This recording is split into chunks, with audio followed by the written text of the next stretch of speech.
Yuna's wings went completely stiff. Her voice was high and shocked. You point a weapon at your own head? On purpose? Yes, Hyun said simply. That is the game.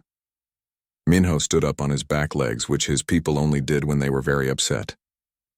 His translator was working hard to find words for his feelings. Why? What is the point? What do you win? It depends, Hyun said thoughtfully. Sometimes people play to prove they are brave.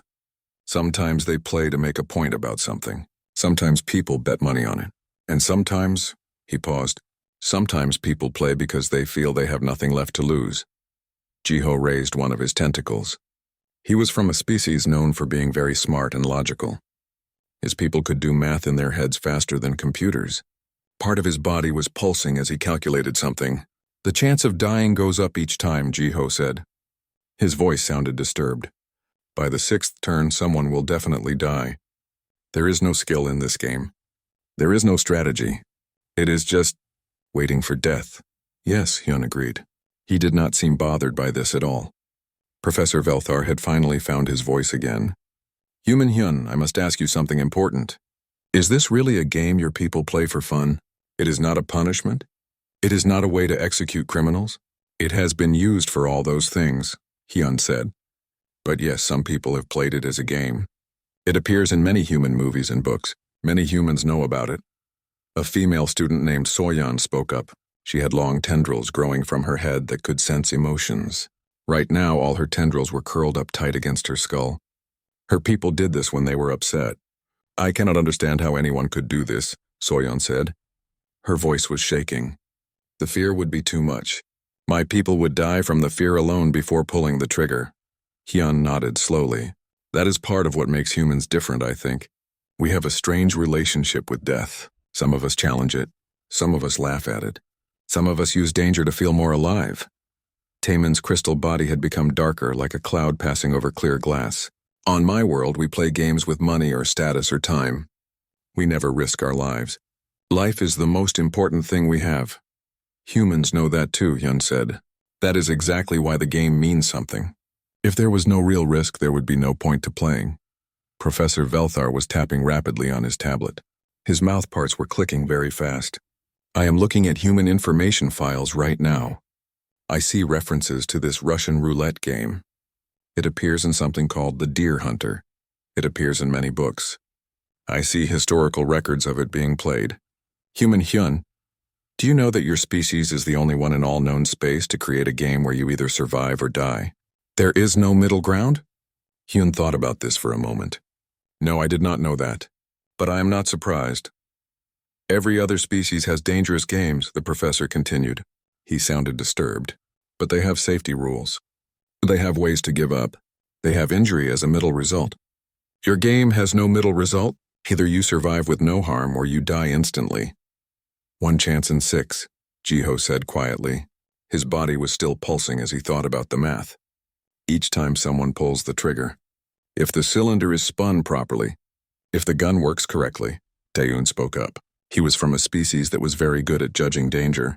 His people had evolved to avoid risks. What happens if someone does not want to play? Hyun lifted his shoulders in a shrug. Usually nothing. The game is voluntary, but in some situations in history, refusing to play might have caused problems. People might call you a coward. You might lose honor. Things like that. Loss of honor, Yuna repeated. Her voice was very quiet. Your species cares about abstract ideas more than life itself? Sometimes, Hyun admitted. Humans are complicated. Professor Velthar made a gesture with his front legs. We will take a break. Everyone needs time to think about this. We will continue in 15 minutes. The students slowly got up and moved around the room. They gathered in small groups, talking in shocked voices. Their translators were working overtime. But Hyun sat alone, drinking water from his bottle. He looked completely calm, as if he had not just told everyone about a game that horrified them. Some students kept glancing at him. The human looked so normal. He was not particularly big or strong-looking. He seemed friendly, but he had just described something that no other species could imagine doing. This made them wonder what else humans were capable of. What other strange and terrible things did humans do on their world? Taemin slowly approached Hyun. His crystal body was making soft musical sounds which happened when his people were nervous. Hyun, Taemin said carefully, can I ask you something? Of course, Hyun said. Have you played this game? Russian roulette? Hyun shook his head immediately. No, never. I have never even seen a real revolver. They have been outdated for hundreds of years on Earth. Even before that, they were controlled by strict laws. But you talk about it so easily, like it is normal. Hyun considered this. I suppose it is part of our culture. We reference it in normal conversation. We use it as a metaphor. If we say that is like playing Russian roulette, we mean someone is taking a foolish risk with bad possible outcomes. Soyeon had joined them. Her tendrils were still curled up. Your people use a suicide game as a common expression? When you say it that way, it sounds bad, Hyun said with a small smile. But yes, we also say things like dodging a bullet, or playing with fire, or dancing with death. Humans have many phrases about surviving dangerous things. Because you keep putting yourselves in danger, Minho said. He had walked over to listen. That is a fair point, Hyun agreed. More students were gathering now. They all wanted to understand, even though it frightened them. The human had opened a door to something they could not comprehend. And yet they could not look away. The classroom was full of strange beings from different worlds. Some had wings, some had extra arms, some glowed with soft light.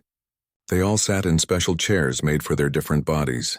At the front of the room stood Professor Velthar. He was tall and looked like a giant insect. His voice came through a small device that changed his words into sounds everyone could understand. Today you will present a game from your home planet, the professor said. His mouth parts clicked together as he spoke. The game should be something others might think is dangerous. This will help us learn how different species think about risk. The students looked at each other nervously. This was a class about understanding different cultures in the galaxy. Most students found it interesting but sometimes confusing. Humans were especially confusing to everyone else. In the third row sat Hyun. He was the only human in the class. His arms were crossed and he had a small smile on his face. Next to him was Taemin, who looked like he was made of clear crystal. Light passed through Taemin's body and made rainbow patterns on the walls. The first student to present was Yuna. She had beautiful wings that looked like thin cloth stretched between delicate bones. She stood up and her wings spread slightly as she talked. On my world, we play a flying game, Yuna explained. We fly high into the sky near volcanoes. We try to catch the hot air that rises from them. It is dangerous because the heat can burn our wings, but we wear special shields that protect us. The professor nodded and made notes on his tablet. Other students whispered to each other. The game sounded exciting but not too scary. Everyone knew Yuna's people were excellent flyers. Next was Minho. He walked on 4 legs and looked somewhat like a large earth dog, but with scales instead of fur. His voice was deep and rumbling. My people play a fighting game, Minho said. 2 of us hit each other with our front legs. The legs are covered with soft padding. We fight until one person gives up. Sometimes we get bruises. Broken bones are rare. No one has died from this game in many generations. Again, the professor nodded. This seemed normal to most students. Many species had games where they competed physically. It was a safe way to show strength without real danger. Several more students presented their games. All of them involved some risk, but all of them had safety rules. All of them had ways to stop if things went wrong. All of them protected life above everything else. Then Professor Velthar looked at Hyun. Human Hyun, the professor said. You have been very quiet. Please come and tell us about a dangerous game from Earth. Hyun stood up slowly. There was something about the way he moved that made other students pay attention. He walked to the front of the room with calm, easy steps. His face showed no fear or worry. This made some of the other students feel uneasy. Humans had only joined the galaxy community 3 years ago, but everyone had heard strange stories about them. I want to tell you about a game called Russian Roulette, Hyun said. His voice was steady and clear. The translation device paused for a moment. It could not find words in other languages for Russian roulette. It left the name in human language. Professor Velthar's head tilted to one side. His mouth parts moved in what might have been curiosity.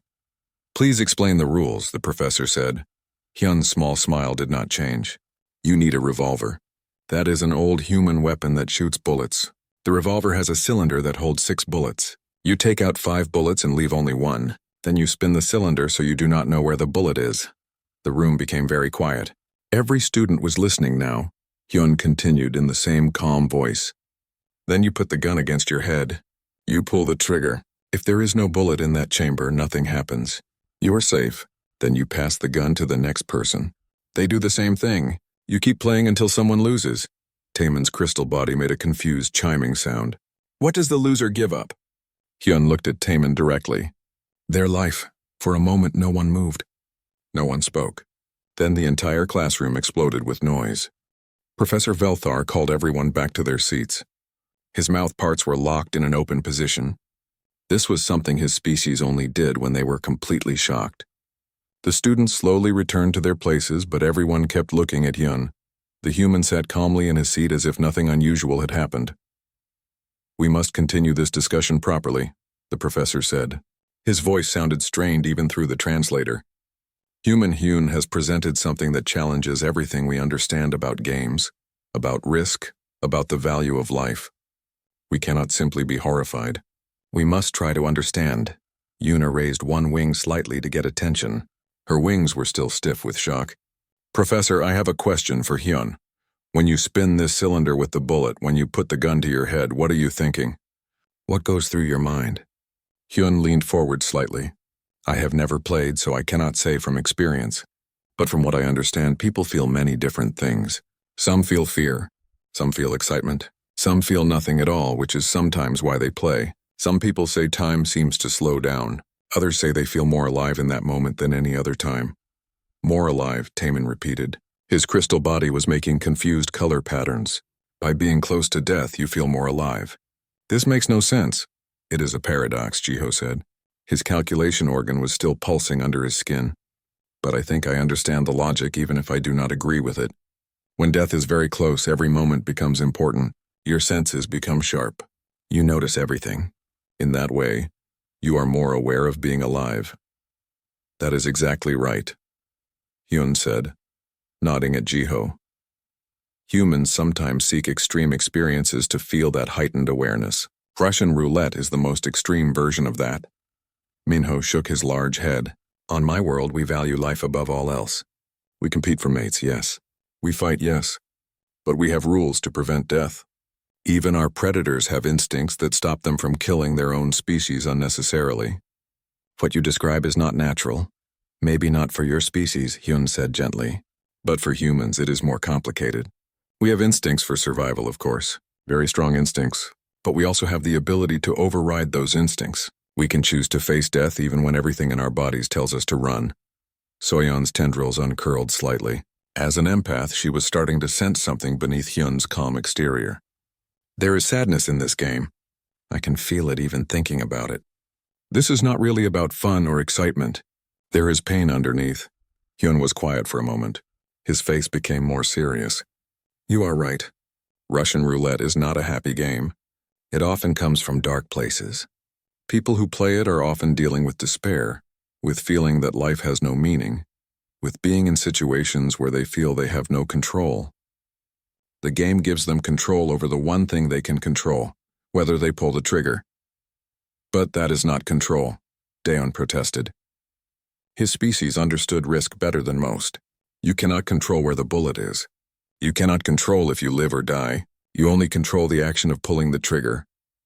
Sometimes that is enough, Hyun said quietly. Sometimes when everything else in your life feels out of your control.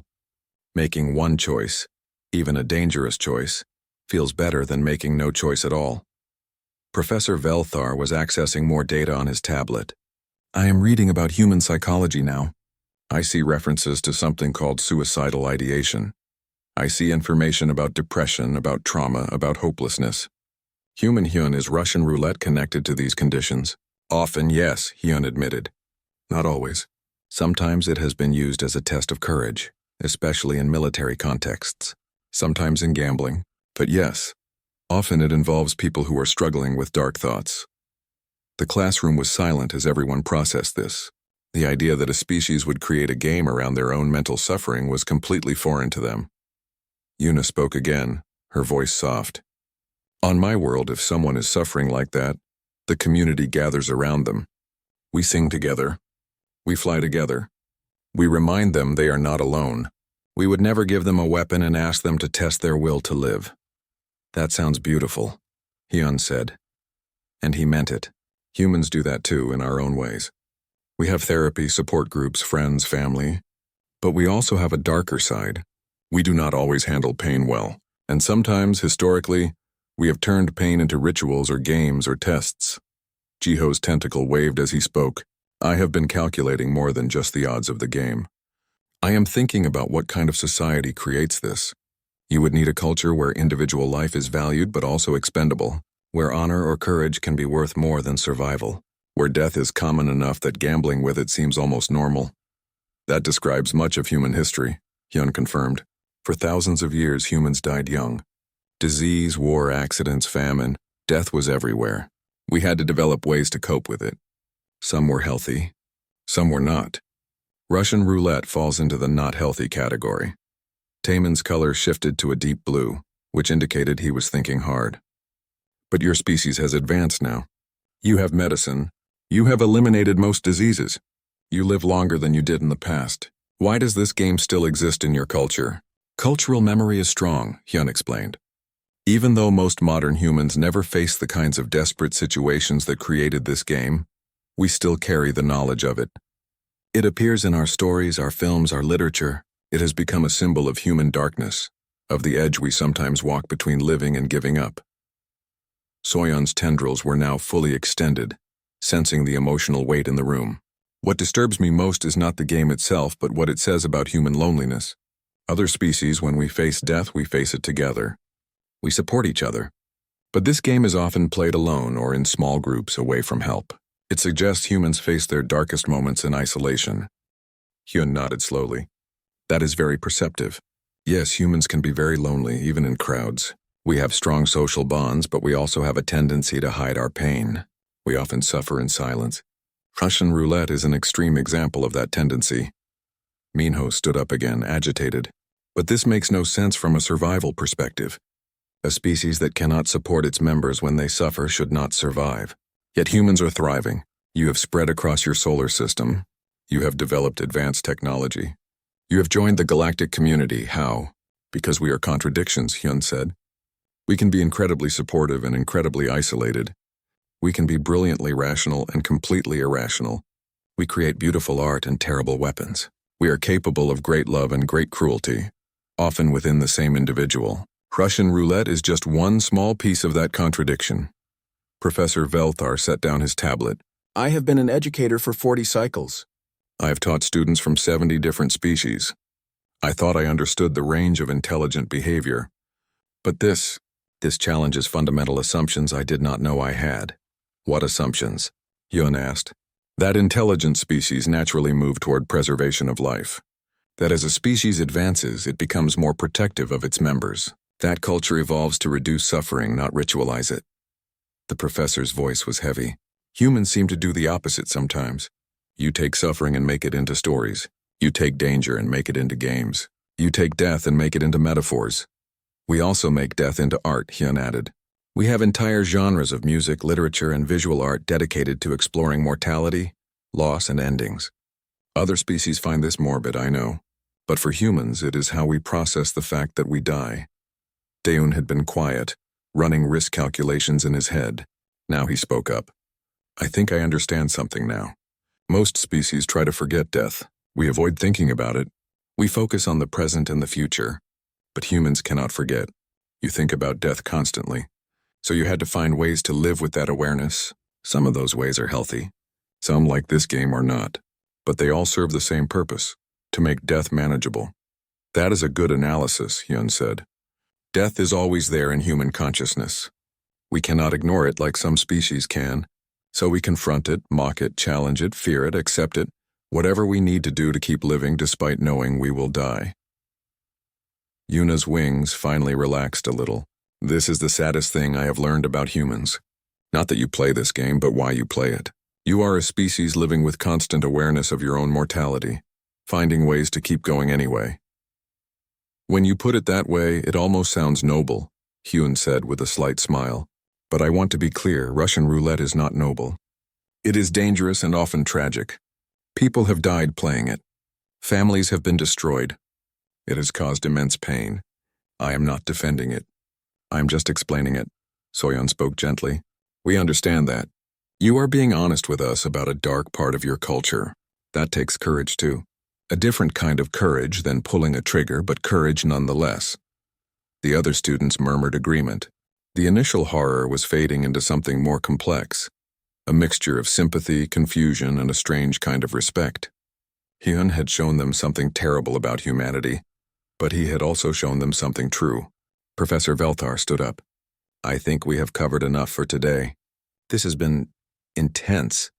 I want everyone to think about what we discussed. Write down your thoughts. In our next session, we will explore this topic further. But for now, we all need time to process. As the students filed out, many of them approached Hyun. They did not know what to say, but they wanted him to know they did not judge him for his species' darkness. Taemin placed a crystalline hand on Hyun's shoulder. Yuna brushed his arm gently with one wing. Even Minho nodded respectfully as he passed. Hyun remained seated for a while after everyone left. He had known the presentation would shock them, but he had not expected their understanding, their attempts to truly comprehend something so foreign to their nature. It made him think about his own species in a new way. Humans carried darkness, yes, but they also carried the strength to acknowledge that darkness, to speak about it honestly, to face it without looking away. Maybe that was its own kind of courage. The next class session came 3 days later. During those 3 days, news of the humans' presentation had spread throughout the academy. Students from other classes whispered about it in the hallways. Some professors had heated debates about what it meant.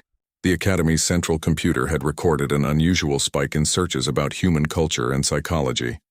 When Hyun walked into the classroom, he noticed it was more crowded than usual. Several students from other classes had asked permission to observe. Even a few other professors sat in the back, curious about what had caused such a stir. Professor Velthar entered and immediately addressed the room. Before we begin, I want to set some ground rules. We are here to learn and understand, not to judge or condemn. Human Hyun has been brave enough to share something difficult about his culture. We will treat this discussion with the seriousness it deserves. The professor gestured to Hyun. I have asked Hyun to provide more context today, to help us understand not just Russian roulette, but the broader pattern of human behavior it represents. Hyun, please proceed. Hyun stood and walked to the front. This time he brought a small device that projected images in the air above him. The first image showed Earth from space, a blue and white marble hanging in darkness. This is my homeworld, Hyun began. It is beautiful, but it tried to kill us constantly for millions of years. The next images showed various scenes from Earth. Massive storms with lightning splitting the sky. Volcanic eruptions pouring lava across landscapes. Earthquakes splitting the ground. Floods drowning entire regions. Droughts turning fertile land to dust. Natural disasters were common on Earth, Hyun explained. And we had predators. Animals much larger and stronger than us. Images appeared of bears, lions, sharks, crocodiles. We were relatively weak. We could not fly like the Seraphine. We did not have armor like the Gralthan. We were not naturally gifted with logic like the Drenthi. We were soft, slow, and fragile. Taemin leaned forward. Yet you survived and became the dominant species on your planet. We survived because we took risks, Hyun said. The images changed to show early humans. We ate plants that might be poisonous to find new food. We hunted animals that could kill us easily. We crossed dangerous terrain to find new homes. We sailed across oceans without knowing what was on the other side. Risk-taking became part of our nature. New images appeared. Humans climbing impossibly tall mountains, diving into deep oceans, exploring dark caves, crossing frozen wastelands. We did not need to do these things to survive, Hyun continued, but we did them anyway. We climbed the highest mountain on Earth simply because it was there. We dove to the deepest part of the ocean to see what was down there. We explored every corner of our world, no matter how dangerous, driven by curiosity and the need to test ourselves. Jiho's calculation organ pulsed steadily. I see. Natural selection favored risk-takers in your evolution. Those who took calculated risks found new resources and survived.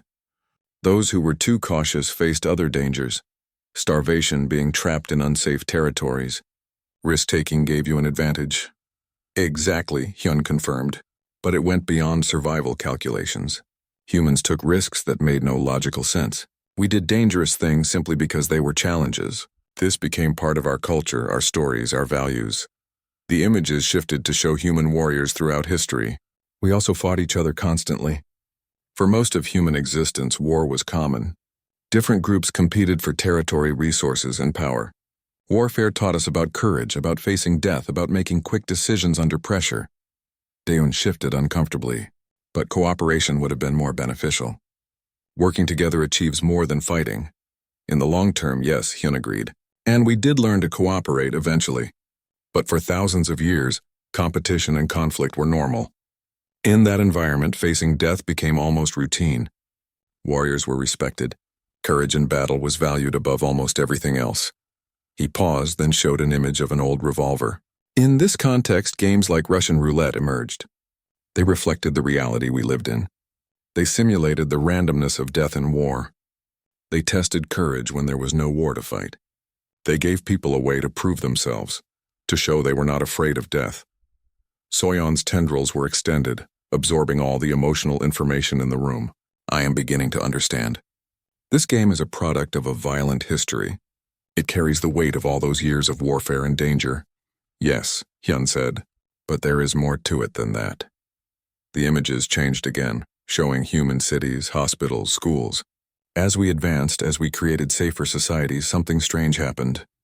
We became physically safer, but psychologically we still carried all those old instincts. We still had the drive to test ourselves, to face danger, to prove our courage. Yuna spoke softly. So the game persisted even when the need for it was gone. Exactly. And not just Russian roulette. We created extreme sports, activities that serve no practical purpose but put us in danger. We climb mountains for recreation. We jump out of aircraft with parachutes. We race vehicles at deadly speeds. We seek thrills and danger even though we no longer need them to survive. Minho rumbled thoughtfully. Your species cannot let go of its dangerous past. Maybe, Hyun said.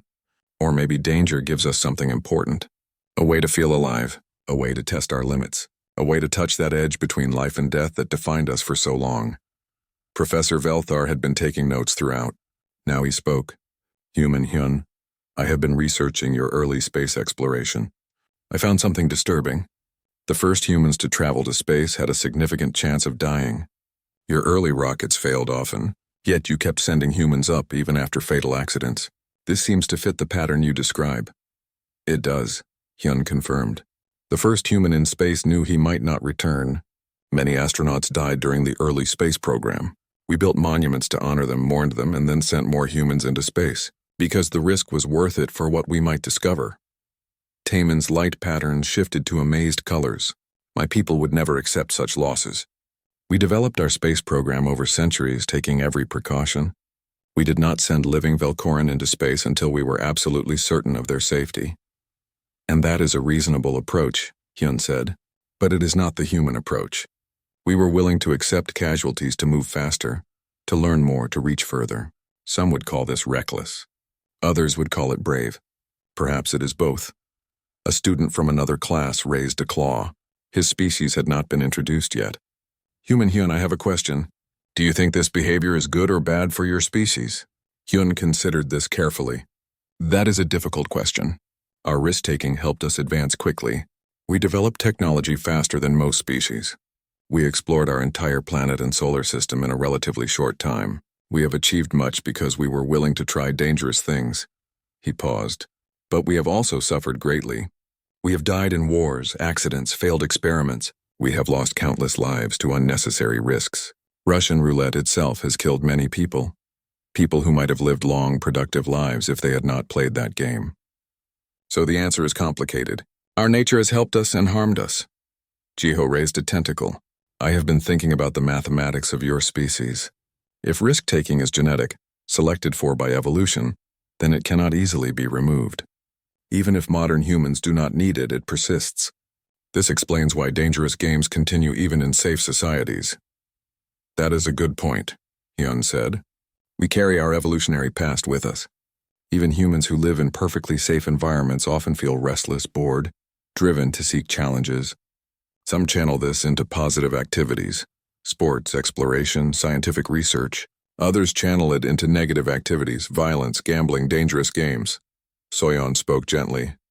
What you are describing is a species that cannot be at peace. You are always driven to push boundaries, to test limits, to face challenges. This must be exhausting. Hyun smiled sadly. Sometimes it is. Humans often feel like we are fighting against our own nature. We want peace, but we get bored with it. We want safety, but we seek danger. We want to live, but we are fascinated by death. We are full of contradictions. Yuna's wings rustled softly. On my world, we have a philosophy. Fly with the wind, not against it.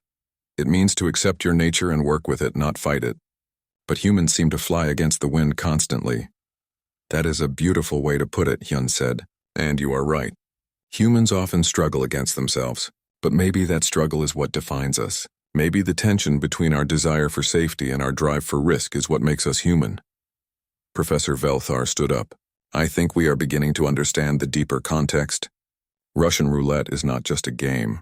It is a symbol of humanity's complicated relationship with death and danger. It reflects a species shaped by violence and risk, still carrying those traits even when they are no longer needed. Yes, Hyun agreed. And I want to emphasize again, this is not something humans are proud of. We are not celebrating Russian roulette. We are acknowledging it as part of our darker history and our complicated present. Dayun spoke up. But knowing this about yourselves, do humans try to change? Do you try to become less risk-oriented? Hyun thought about this. Some do. Many humans work very hard to create safer societies, to protect life, to reduce unnecessary risks. But others resist this. They feel that too much safety makes life meaningless. They argue that humans need challenge and danger to thrive. This debate continues in our culture. Minho asked, What do you think, Hyun? Should humans try to change their nature?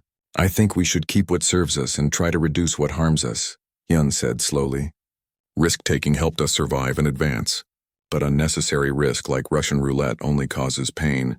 The challenge is telling the difference. When is a risk worth taking? When is it just destruction for its own sake? These are questions every human must answer for themselves. The class sat in thoughtful silence.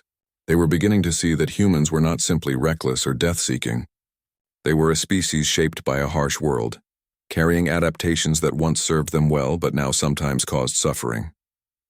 They were trying to navigate between their evolutionary past and their modern present, between their instincts and their ideals. It was complex, messy, and very human. Word about the humans' presentation had now spread far beyond the academy. The Galactic Council had requested copies of the class recordings. Research institutes on 3 different worlds had begun studies on human psychology. News services across the galaxy were running stories about the death game species.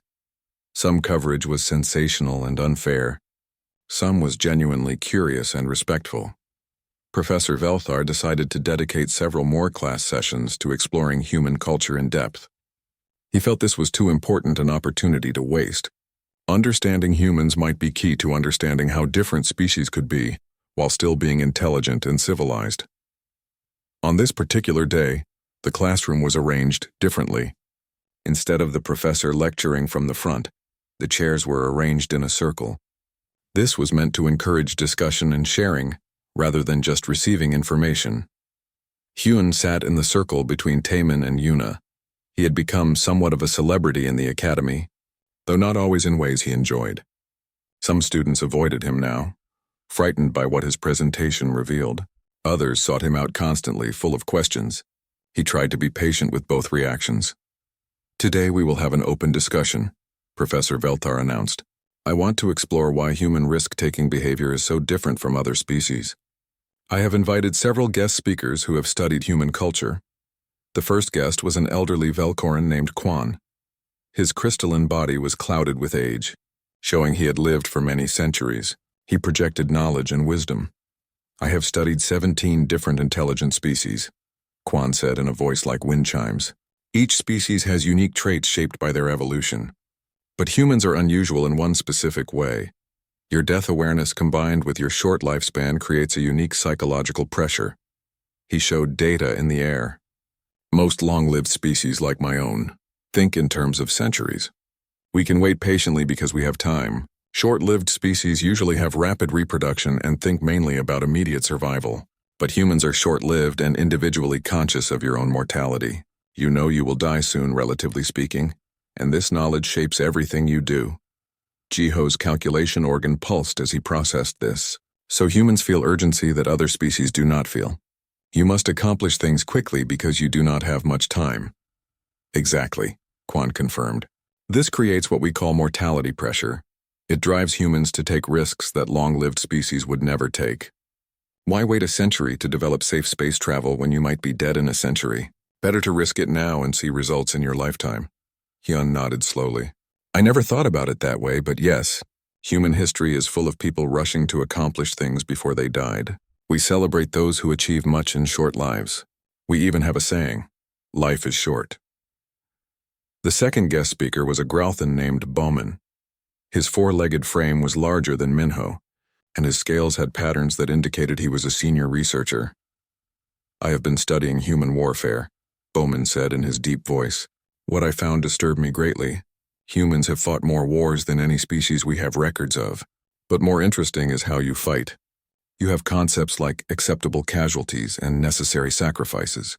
You will knowingly send soldiers to die if it achieves a strategic goal. The room became uncomfortable. Bauman continued, most species fight when necessary, but we have strong instincts against killing our own kind. Humans seem to have weaker instincts in this area. You can organize mass violence against other humans with less psychological resistance. Hyun felt he needed to respond to this. That is true, but it is not the whole picture. Humans also have strong instincts against violence. Most humans feel terrible about killing. Soldiers often suffer psychologically after war. We have a condition called post-traumatic stress disorder that affects people who experience combat. So we do feel the impact of violence. We are just able to override our feelings when we believe we must. That ability to override your own instincts is what makes you dangerous, Bowman said, but also effective. Humans can do terrible things when you decide they are necessary. The same trait that allows Russian roulette also allowed you to fight wars, survive disasters, and overcome obstacles that would have stopped other species. Soyeon's tendrils were sensing strong emotions from Hyun. You are not comfortable with this characterization of your species. No, Hyun admitted. Because it is true but incomplete. Yes, humans can be violent. Yes, we can suppress our better instincts. But we also feel guilt about this. We write about the horrors of war. We create peace movements.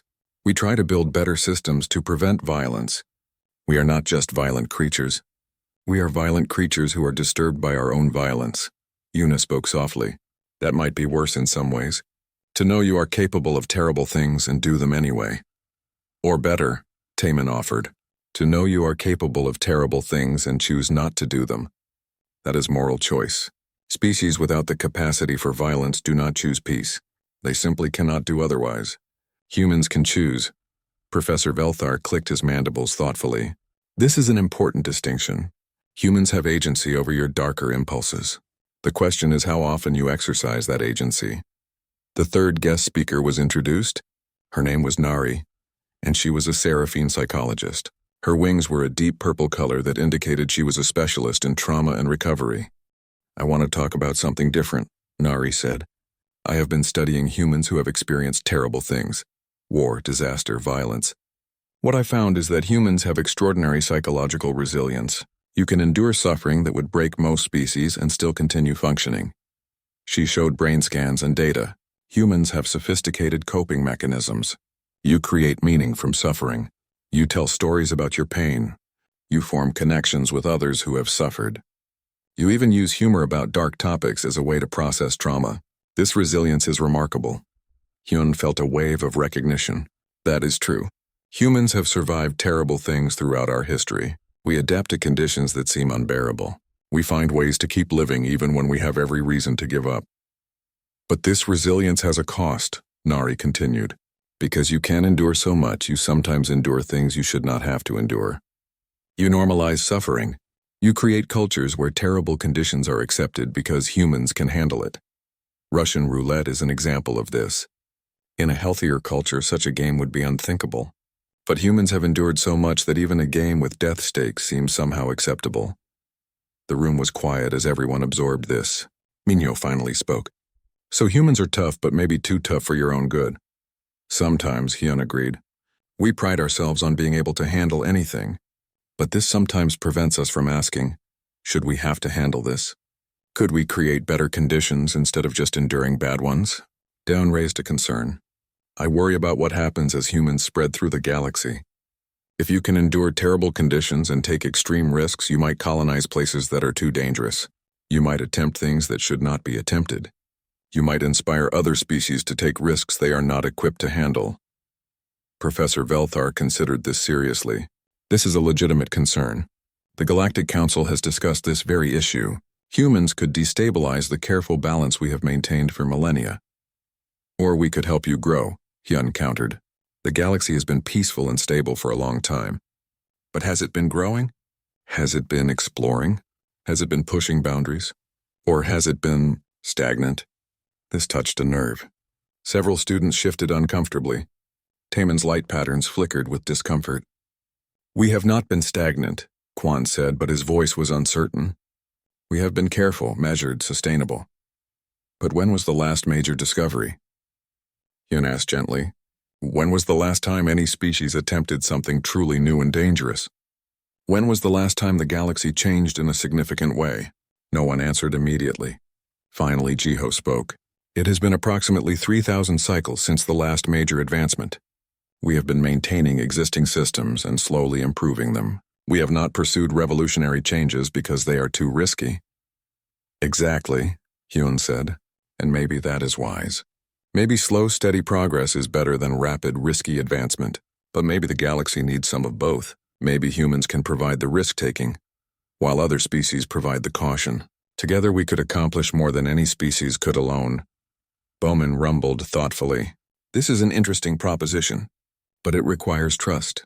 Other species must trust that humans will listen when we say something is too dangerous. And humans must trust that we are not just being overly cautious when we urge restraint. Building that trust will take time, Professor Velthar said, which is why exchanges like this are so important. We must understand each other deeply, not just superficially. Nari spoke again. I want to return to Russian roulette for a moment. Now that we understand the broader context, human mortality awareness, resilience, risk-taking evolution, we can see this game differently. It is not just random cruelty, it is the extreme expression of very human traits. The question is, as humans join the galactic community and learn from other species, will these extreme expressions fade? Hyun thought carefully before answering. I think they might. Humans have changed throughout our history. We used to accept many things that we now find unacceptable, slavery, for example, or certain forms of violence. These things still exist in some places, but they are no longer culturally accepted by most human societies. Maybe games like Russian roulette will fade too as we develop better ways to express courage and confront mortality. Or maybe they will persist as reminders of where you came from, Yuna suggested.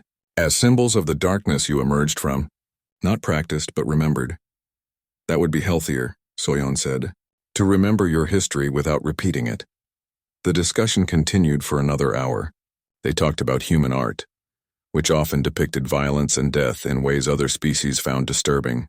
They discussed human humor, which could be very dark and morbid. They explored human relationships, which often involved intense emotions that other species experienced less strongly.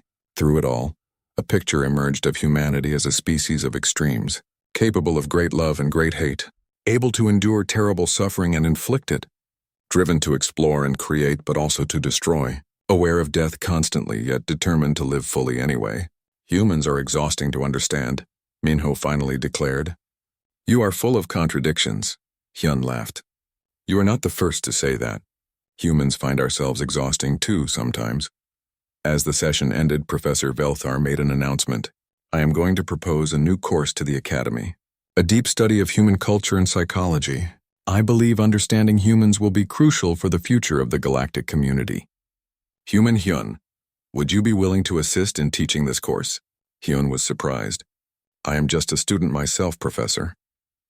But you understand your own species in ways others cannot, and you have shown remarkable patience in explaining human behavior to those of us who find it baffling. You would be valuable as a teaching assistant. Hyun considered this. If it helps build understanding between humans and other species, then yes, I would be honored. Around the circle, students nodded approval. Even those who had been frightened by the Russian roulette presentation could see the value in deeper understanding. Humans were part of the galaxy now. Better to understand them than to fear them. 3 months had passed since Hyun's presentation on Russian roulette. The Academy had transformed in unexpected ways. The new course on human culture was oversubscribed, with students from dozens of species wanting to understand these strange newcomers to the galaxy. But more than that, something deeper was happening across the galactic community. Hyun walked through the Academy gardens with Professor Velthar.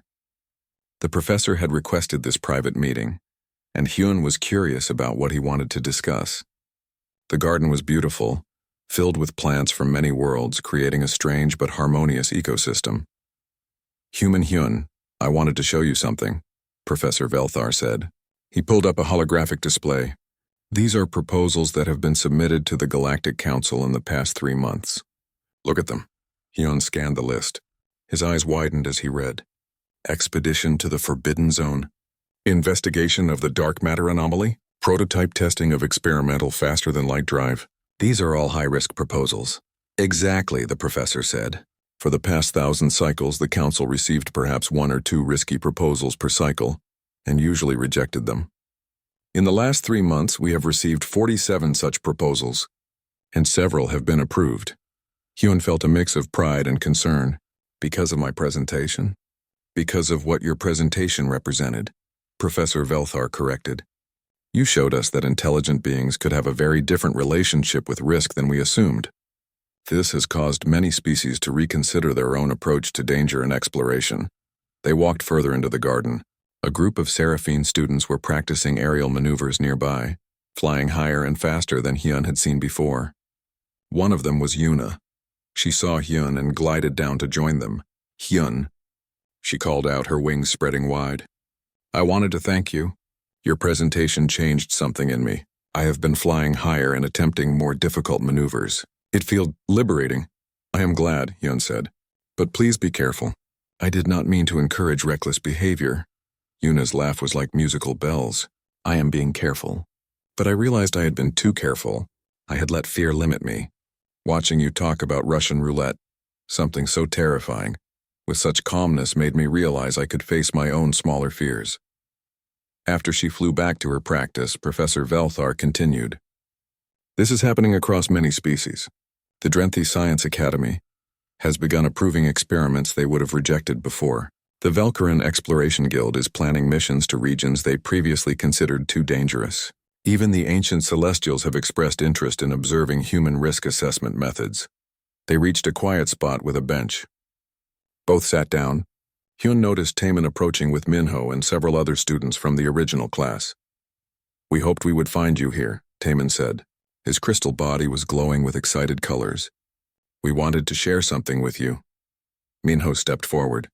"On my world, we play that fighting game I described in class, the one with padded strikes. After learning about humans, I proposed a modification. We still use padding, but we have increased the contact force allowed. It is more dangerous now, but also more exciting." The elders initially refused, but younger Gralthan supported it. "It was approved last week." "I am not sure how I feel about that," Hyun said honestly. "I do not want to be responsible for encouraging injuries." "You are not responsible," Minho assured him. "We made our own choice, but you showed us that calculated risk can have value. Our game was so safe it had become boring. Now it has meaning again." Jiho waved a tentacle to get attention. "The Drenthi Calculation Institute has begun a new field of study. Intuitive decision-making under uncertainty. We are trying to understand how humans make good decisions without complete information. Our species relies on calculation, but sometimes there is not enough time or data to calculate. We want to learn your methods." Soyeon was there too, her tendrils waving gently. "The Marathi Council has begun training exercises in emotional resilience. We realize that our empathic abilities make us vulnerable to emotional overload. We studied human psychological resilience techniques and are adapting them for our people. It is helping many of us function better in stressful situations."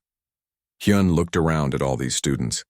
These different species, all changed in small ways by understanding humanity's relationship with risk and death. It was humbling and slightly overwhelming. "I still worry," Hyun admitted. "Russian roulette is not something to celebrate. It is dark and destructive. I fear I may have glamorized human risk-taking when I should have emphasized the costs. Professor Velthar's mandibles clicked in what Hyun had learned was his thinking pattern. You did emphasize the costs. You were very clear about the pain and death that game has caused. But you also showed us something important, that facing mortality directly while dangerous can also create meaning and courage. This is what resonated with others. A new voice joined the conversation. He is right, you know. Everyone turned to see an elderly being approaching. She was a celestial, one of the oldest species in the galaxy. Her form was hard to describe, shifting energy patterns held in a roughly humanoid shape. Her presence radiated ancient wisdom. Everyone stood respectfully. Celestials rarely interacted with younger species. Her presence was an honor and somewhat frightening. I am called Hiran, the Celestial said. Her voice seemed to come from everywhere and nowhere. I have lived for 47,000 cycles. I have seen civilizations rise and fall. I have watched the galactic community grow from a handful of species to the diverse assembly it is today. She looked directly at Hyun with eyes that seemed to contain stars. Young human, you have caused quite a disturbance. I apologize if I have caused problems, Hyun said nervously. Do not apologize, Hiran said. Disturbances are sometimes necessary. The galactic community has been stable for millennia, but stability can become stagnation. We have been so focused on preservation that we stopped growing. She gestured to the garden around them. Look at these plants. They come from many worlds, yet they grow together. But notice, the most vibrant growth happens at the edges where different ecosystems meet. That boundary zone is chaotic and unpredictable, but it is also where new things emerge. Humans are a boundary species, she continued. You bring chaos into our order. You bring risk into our safety. You bring urgency into our patience. This is uncomfortable for us, but it may be exactly what we need. Professor Velthar spoke carefully. Honored Hiran, are you saying the Galactic Council approves of the changes happening?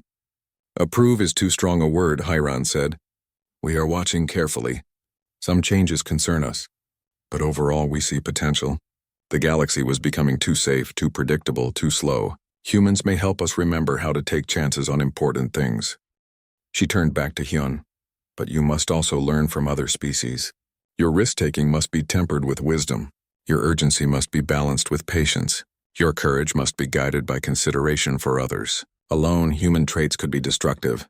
Combined with the traits of other species, they could be transformative. Dayun, who had been quiet, spoke up. This is what we have been working on in advanced studies. We call it integrated risk assessment. We combine human intuition with Drenthi calculation, human courage with Velcoran wisdom, human urgency with celestial patience. The results are promising. Hiran nodded approvingly. This is the path forward. Not humans changing the galaxy alone, but humans and other species changing together, learning from each other, growing together. She began to fade, her energy form dispersing. Young human, your presentation on that terrible game opened a door. What happens next depends on all of you. Choose wisely. Then she was gone. The group stood in silence for a moment, absorbing what had just happened.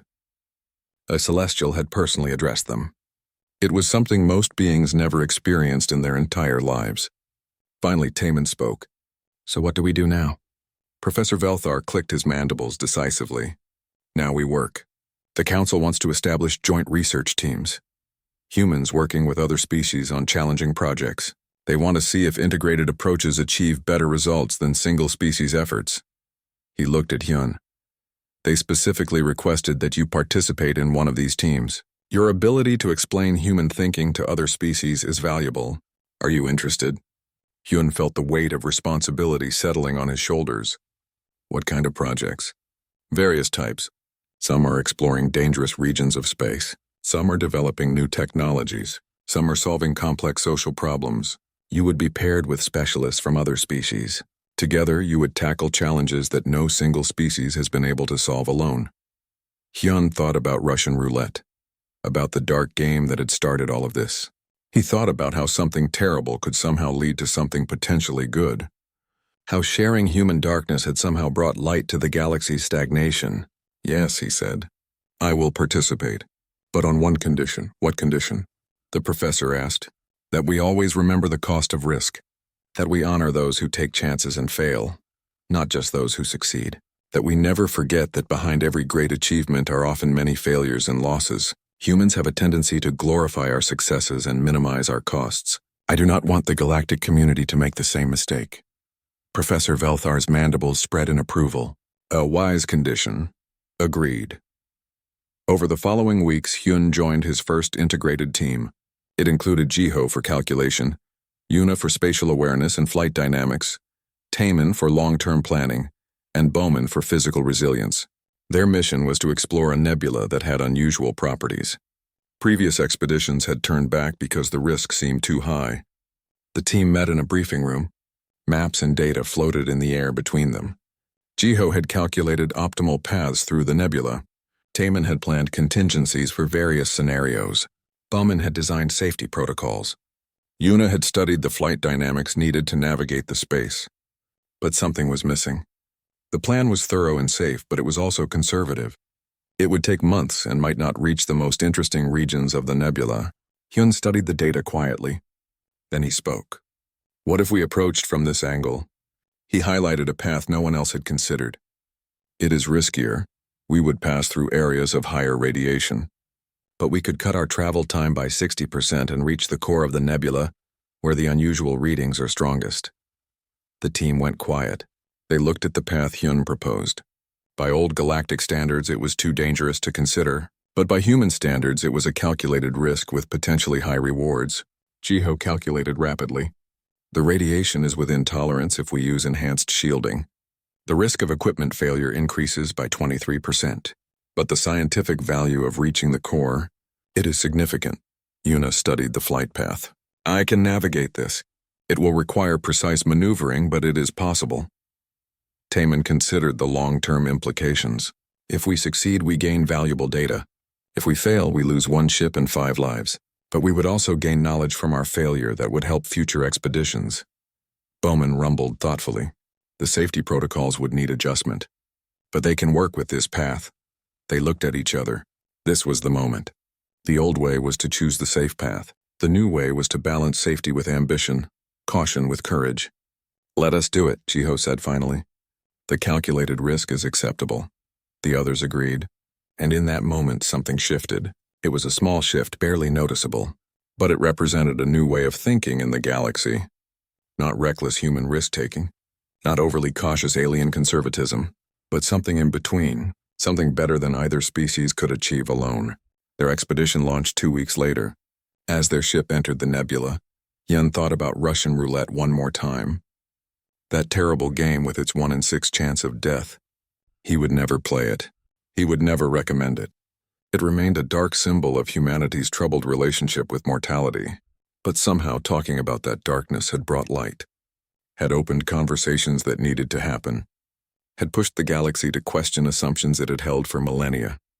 Had created space for growth and change. The nebula was beautiful. Filled with colors no instrument could quite capture. Dangerous radiation washed over their shields. The ship shook as they navigated gravitational eddies. But the team worked together perfectly, each species contributing their unique strengths. And when they reached the core of the nebula and saw what was there, a phenomenon no one had ever documented before, Hyun felt something profound. This was why humans took risks. Not for the thrill of danger itself, but for moments like this, for discovery, for pushing past fear and finding something wonderful on the other side. He thought about his presentation to the class, which felt like a lifetime ago now. He had been nervous then, unsure how other species would react to learning about Russian roulette. Now he understood that honesty, even about dark things, was the foundation of true understanding. The galaxy was changing, slowly, carefully, but definitely changing. Humans were learning patience and wisdom from older species. Older species were learning courage and urgency from humans. Together, they were finding new ways to grow. And somewhere in that growth, the dark game of Russian roulette was transforming from a symbol of human darkness into a reminder of an important truth, that life has meaning because it has stakes. That courage matters because danger is real, that exploring the unknown requires accepting that you might not return. The difference was that now, humans did not face that reality alone. They had partners, allies, friends from across the galaxy. Together, they would explore the universe, take calculated risks, fail sometimes and succeed others, and build something new. The ship emerged from the nebula successfully, databanks full of unprecedented discoveries. The team celebrated their achievement, and back at the Academy, Professor Velthar added their success to his growing file of evidence that integrated approaches worked better than isolated ones. The galaxy was learning, and in learning it was becoming something more than it had been before. Not perfectly safe, not recklessly dangerous, but alive with possibility, and that Hyun thought was worth any risk.